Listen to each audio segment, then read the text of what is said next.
Hello guys, আসসালামু আলাইকুম। সবাই কেমন আছেন? আশা করি সবাই অনেক ভালো আছেন।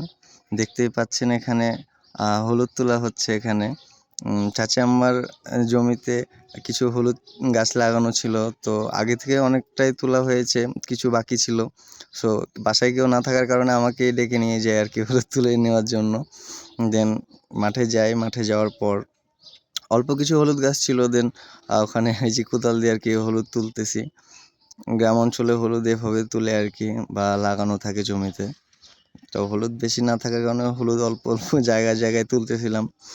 তো এই যে এটা হচ্ছে মানে লিচুর বাগানের সাইড দিয়ে আর কি হলুদ গাছ লাগানো ছিল। আশেপাশে বাড়িঘর হয়ে গেছে এখন, কারণ প্রত্যেকটা জায়গাতে এখন বাড়িঘর হয়ে যাচ্ছে। তো মাঠের দিকে সকালবেলাতে হলুদ তোলার জন্য যে হলুদ তুলতে যেয়ে কোদালই ভেঙে গেছে আর কি। তো হলুদ তোলা যেহেতু হলো না, কোদালটা ভেঙে গেছে। এখানে কোদালের জন্য বকাবকি শুনতে হবে। এই প্রথমবার হলুদ তুলতে যেয়ে কোদাল ভেঙে গেছে। যাই হোক, ভালো থাকবেন সবাই।